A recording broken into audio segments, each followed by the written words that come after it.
Harry Potter and the Chamber of Secrets by J.K. Rowling.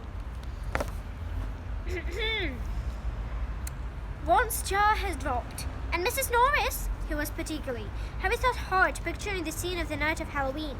The water, he said slowly. The flood from Moaning Mirt's bathroom. I bet you Mrs. Norris only saw the reflection. He scanned the page in his hand eagerly. The more he looked at it, the more it made sense. The basilisk flesh only formed the crowning of the rooster, which is fatal to it, he read aloud. Hagrid's roosters were killed! The heir of the Slytherin didn't want anyone to near the castle once the chamber was opened. Spiders flee before the basilisk. It all fits. But how's the basilisk been getting around the place, said Ron. It did a great snake. Someone would have seen. Harry, however, pointed at the word Hermione had scribbled to the foot of the page. Pipes, he said. Pipes! Ron, it's been used in the plumbings. I've been hearing that voice inside the walls. Ron suddenly grabbed Harry's arm. The entrance to the Chamber of Secrets, he said hoarsely. What if it's in the bathroom? What if it's in a Moaning Mirt's bathroom, said Harry. They said there, excitement coursing through them, hardly able to believe it. This means, said Harry, I can't be the only person out in the school. The higher Slytherin swan too. That's how they've been controlling the basilisk. What are we going to do? Said Ron, whose eyes were flashing.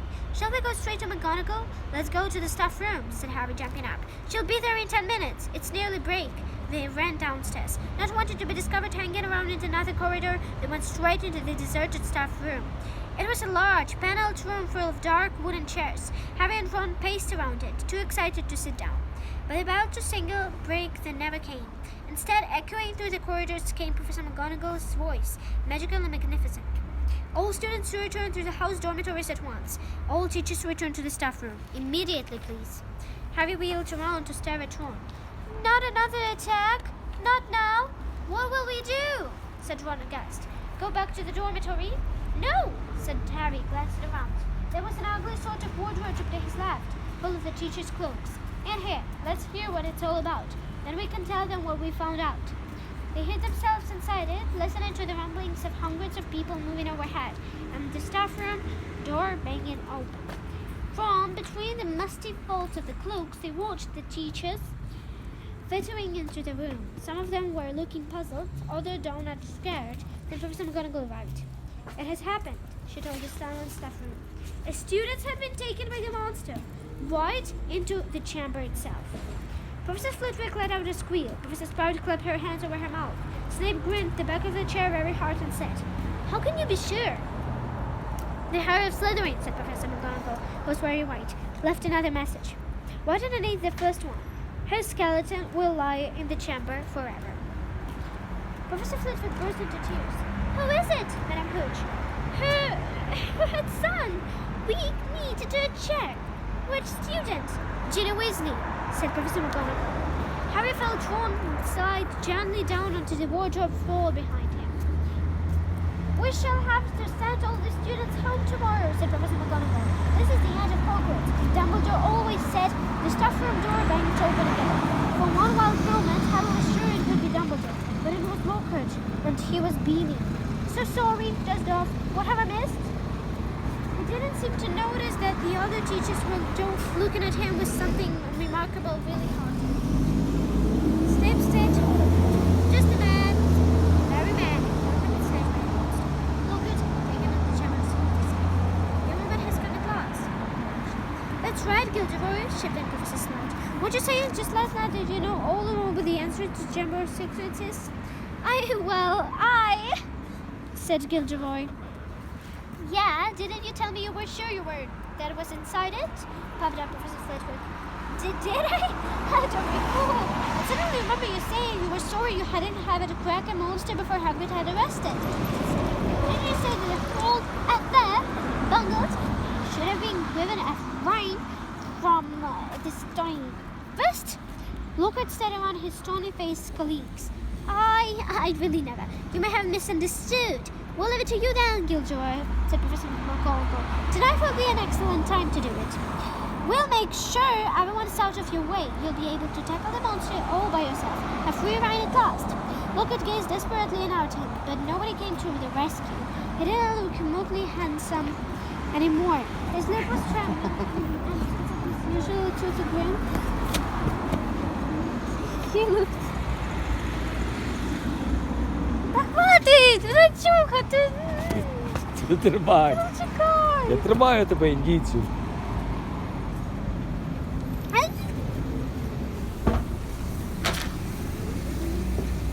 Very well, he said. I'll be in my office, getting ready. And he left the room. Right, said Professor McGonagall, whose nostrils were flattened. Let's get him out of the automobile feet. The heads of households should go and inform their students what had happened. Tell them the Hogwarts Express will take them home first thing tomorrow. Will the rest of you please make sure no students have been left outside the dormitories? The teachers rose and left one by one. It was probably the worst day of Hagrid's entire life. He, Ron, Fred, and George sat together in a corner of the common room, unable to say anything for each other. Percy wasn't there. He hadn't gone to send an owl for Mr. and Mrs. Weasley when shut himself up in his dormitory. No afternoon ever lasted as long as one, nor had the Gryffindor Tower ever been so crowded, yet so quiet.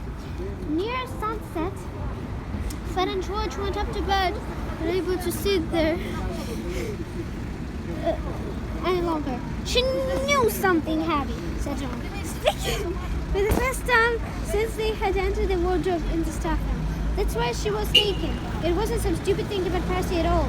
She'd found out about something about the Chamber of Secrets. That must be why she was really going back to his friend.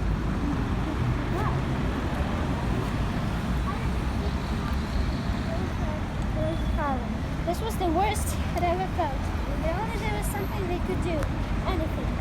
Harvey said, "Do you think there's any chance that she's not, Harvey didn't know what to say.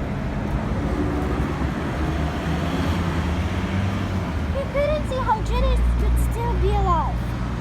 Do you know that, said Ron, I think we should go and see Lockhart. Then we will know. He's going to try and get into the chamber. We can tell him what the thing is and tell him it's a baseless scandal. Is Harry going to think of anything? Alice to go because he wanted to do something. He agreed.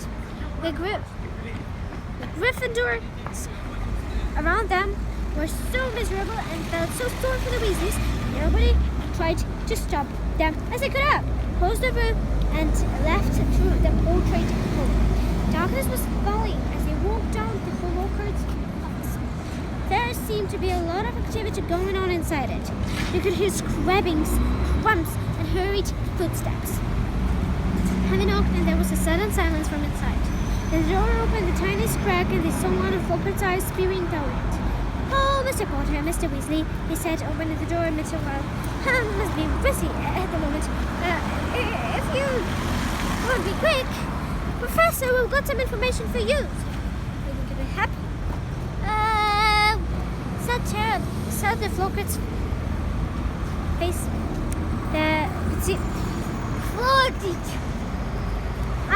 Well, all right. He opened this door and they entered. His office has been almost completely stripped. Two large trunks straight away. Midnight blue. A light over the one of them. Books were jumbled untightly into the other. Photographs had covered the walls where no scraps boxes of the desk. "Are you going to somewhere?" said Harry. Well, yes, said Lockhart. Open the life-size poster of himself on the back of the door. That is the order. I should call. Inevitable. Got to go. What about my sister? Is it dead? Almost dead. Said the drawer and sat up through the curtains to back. No one regrets more than I. Here's the thing that's up.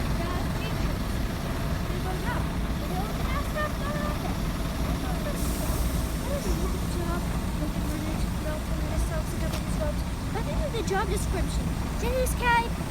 "Do you mean you're running away?" said Harry, disbelieving. "After all this stuff you did in your books." Books are pretty straight. You know that. Where do you go?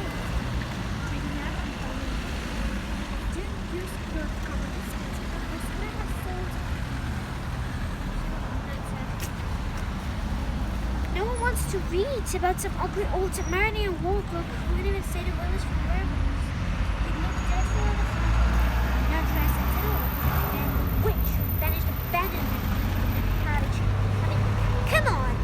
you've just been taking credit for a load of other people have done,